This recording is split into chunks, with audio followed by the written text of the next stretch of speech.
बाबाजी धाम में संत महामंडलेश्वर 1008 श्री अशनील जी महाराज जी की देखरेख में संत समाज की तरफ से प्रेस कॉन्फ्रेंस की गई, जिसमें पूरे हिंदुस्तान से संत महापुरुषों ने भाग लिया और हिंदू धर्म की मेन मुद्दों पर चर्चा भी की गई।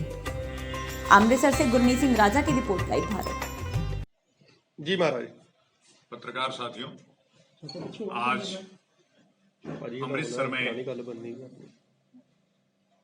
संत सम्मेलन है। मैं स्वामी आनंद स्वरूप अध्यक्ष शंकराचार्य परिषद आपके समक्ष कुछ बातें रखने जा रहा हूं।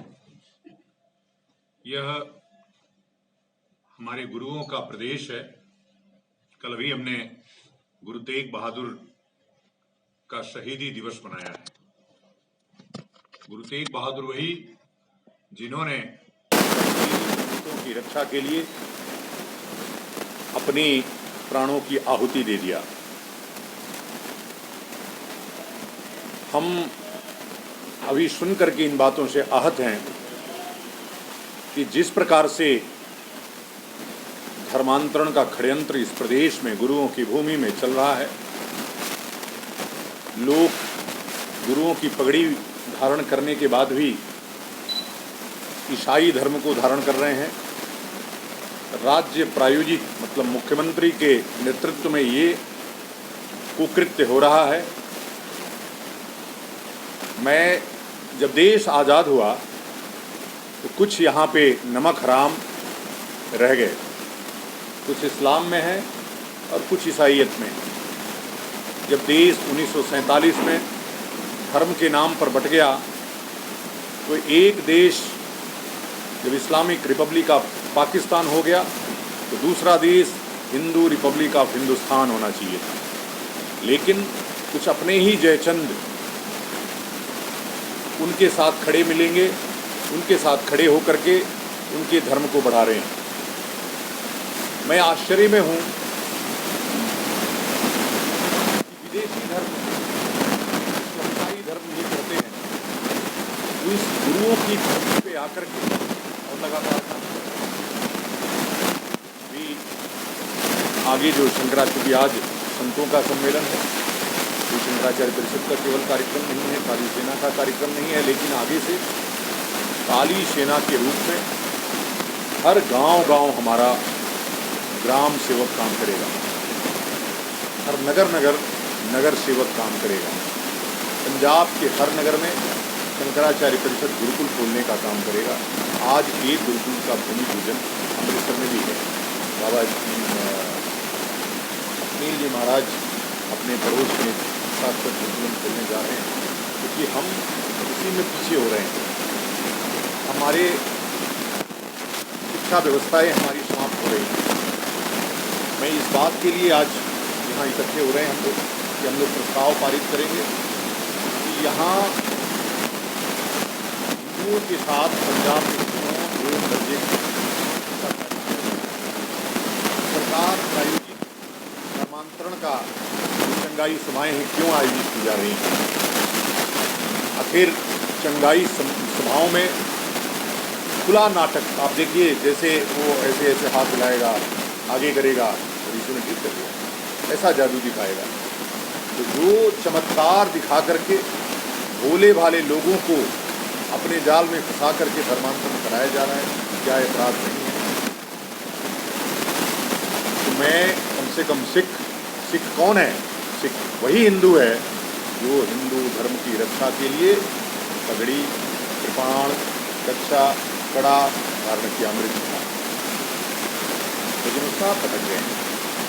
भटक इसलिए गए हैं कि उनको पता नहीं है कि हमारी गुरुओं ने क्या कहा है। गुरु ग्रंथ की पूजा तो करते हैं पर गुरु ग्रंथ कभी पढ़ते नहीं हैं।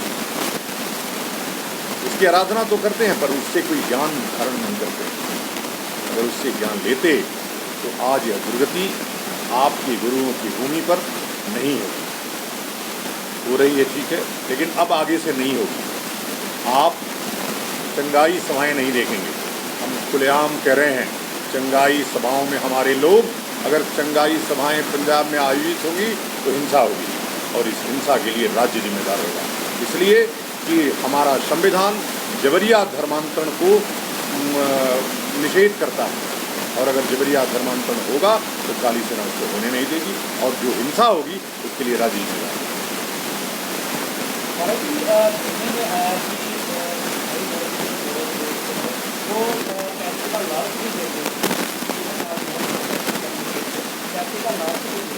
तो उन लोगों को आप क्या मैसेज देना चाहेंगे?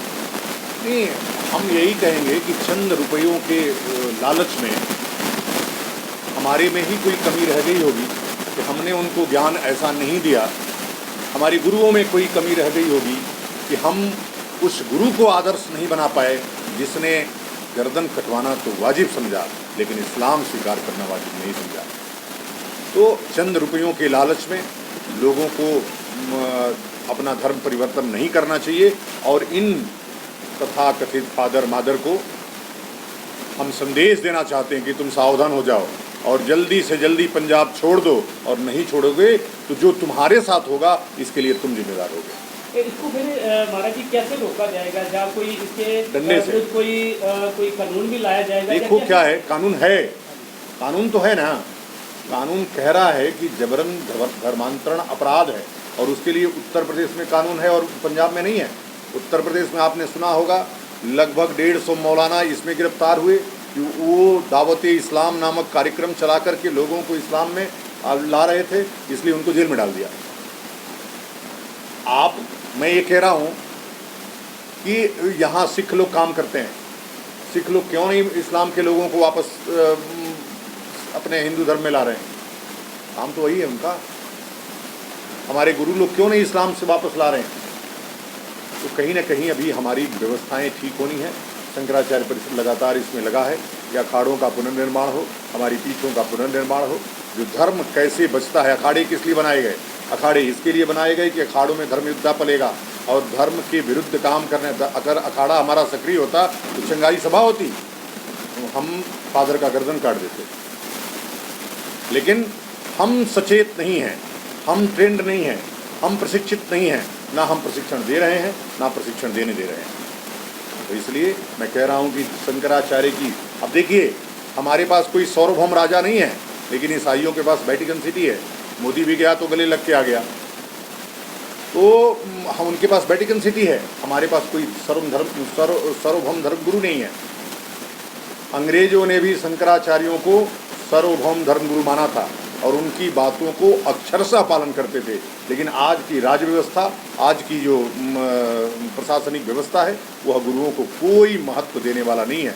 और इसके पीछे कौन कारण है? इसके पीछे हम कारण हैं कि हम अपने गुरुओं को कोई सम्मान नहीं देते हैं। गुरु भी उसी का पात्र है। अब यहाँ हमने सुना कि कुछ धर्मगुरु हालेलुया कर रहे हैं, कुछ धर्मगुरु ईसाई सम्मेलन में जा रहे हैं, इस्लामिक सम्मेलनों में जा रहे हैं।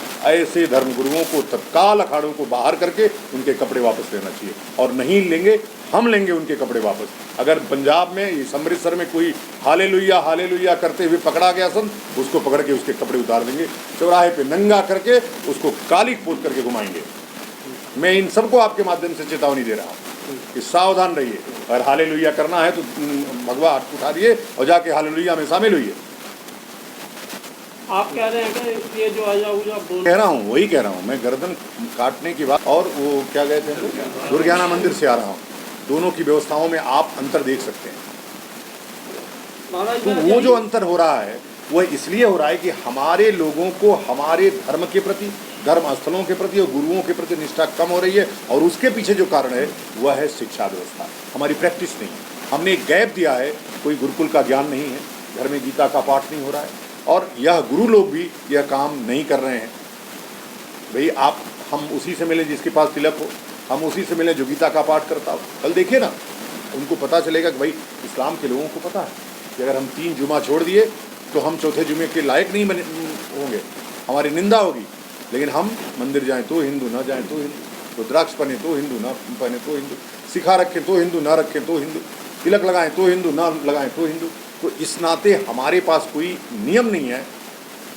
नियम था, नियम हमने धीरे धीरे अपने सुविधानुसार समाप्त किया। हम सेवक जो काली सेना का बनेगा वो गांव-गांव चौपाल लगाएगा, उसकी जिम्मेदारी होगी। एक निश्चित टास्क डेवलप करेंगे गांव में कि आप सब लोग आबद्ध रहिए और वो सामने वाले को भी भय उत्पन्न करेंगे कि अगर तुमने इनको बरगलाने की, फुसलाने की, बहलाने की कोशिश किया तो तुम्हारे खिलाफ धर्मानुसार दंड प्रायोजित किया जाएगा, तुमको दंड दिया जाएगा। आपको नहीं लगता कि संविधान केवल हिंदुओं का है। संविधान में पंथ निरपेक्षता की बात है, धर्म निरपेक्षता की कोई बात नहीं है। ये ध्यान रखने की बात है और हमको झूठ बोला जा रहा है। यह जब इस्लामिक रिपब्लिक बन गया एक पाकिस्तान, तो यह हिंदू रिपब्लिक था और उसी अनुसार संविधान है। संविधान में ईसाइयों को कोई अधिकार नहीं है, संविधान में अन्य इस्लामिक लोगों को कोई अधिकार नहीं है। ये सब बाद में ला करके अनुच्छेदों को जोड़ जोड़ करके जो मूल संविधान था, जो हमारे ऋषियों ने, जो हमारे राष्ट्रवादियों ने, जो हमारे शहीदों नेताओं ने बनाया, वो दूसरा संविधान था। अभी दूसरा संविधान है। और दूसरा, हम तो धर्माचार्य हैं जी, हमारा संविधान गीता है, जो गीता कहेगा वही मानेंगे, जो संविधान का अनुच्छेद कहेगा उसको कतई नहीं मानेंगे। अगर संविधान में लिखी हुई बात से हमारा धर्मद्रोह हो रहा है, हमारे धर्म पे आचार्य, तो ऐसे संविधान को लात मारता हूं मैं। कहना ये है कि गो हत्या पे कानून बनाने से कुछ नहीं होगा। मैं वही कह रहा हूँ कि जब तक खौफ नहीं होगा हिंदुत्व का, जब तक खौफ नहीं होगा हिंदुओं का, तब तक कानून बनाने से कुछ प्राप्त नहीं होगा। कानून बहुत कुछ है हमारे संविधान में, लेकिन हम उसको कितना मान रहे हैं। कानून में कहाँ लिखा है कि मंदिर को ले लीजिए? 4.5 लाख मंदिर महाराज जी लड़ रहे हैं उसी के लिए। 4.5 लाख मंदिर भारत में हिंदुओं का सरकार के कब्जे में है। संविधान में तो कहीं नहीं लिखा है। अगर संविधान में लिखा है तो हरमिंदर साहब क्यों नहीं जा रहा है? संविधान में लिखा है तो जामा मस्जिद क्यों नहीं जा रही है? संविधान में लिखा है तो चर्च, इतने अरबों अरबों रुपए चर्च आ रहा है, वो क्यों नहीं जा रहा है? तो कानून से काम चलेगा नहीं, ये सब लेना पड़ेगा हमको। ये सब जो जिसकी ताकत, आपको ताकत खड़ी करनी पड़ेगी। हिंदुओं के नाम के लिए सिर्फ भारत भूमि है, बाकी कोई है नहीं। हिंद महासागर के बाद कोई बचने वाला नहीं है। तो मैं यही कह रहा हूं कि गो हत्या पे कानून है। मध्य प्रदेश ने लगा दिया है कि गैंगस्टर लगेगा, उत्तर प्रदेश ने लगा दिया है कि गो हत्या हुई तो गैंगस्टर लगेगा। इन इस्लामियों के कुरान में लिखा है कि चोरी अपराध है, चोरी अपराध है और उसका जो दंड है दोनों हाथों को काट देना है। लेकिन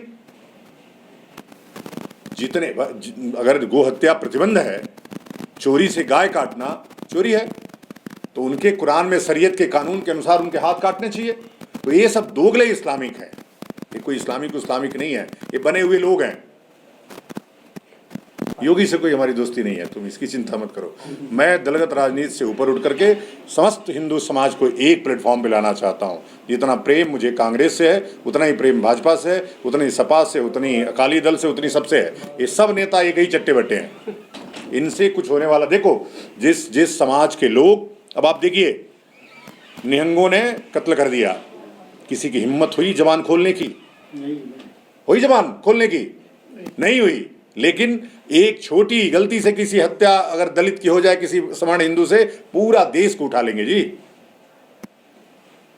अभी आप हम इतने झुंड में हैं, एक साथ नहीं है। पंजाब में हिंदू इकट्ठे होते ही नहीं है, नहीं, पूरे देश में नहीं हो रहे हैं। बाद अब जाके जो हल हुआ है ना, ठीक बात है। अयोध्या का मामला हल हुआ, उसमें किसी सरकार का और किसी व्यक्ति का कोई योगदान नहीं है, मोदी का कोई योगदान नहीं है। उसमें योगदान न्यायालय का है, उसमें योगदान किसी का है तो एन बी रमन्ना का है। एन बी रमन्ना जब से चीफ जस्टिस बने हैं तब से 150 मंदिरों को मुक्त करा दिया उन्होंने।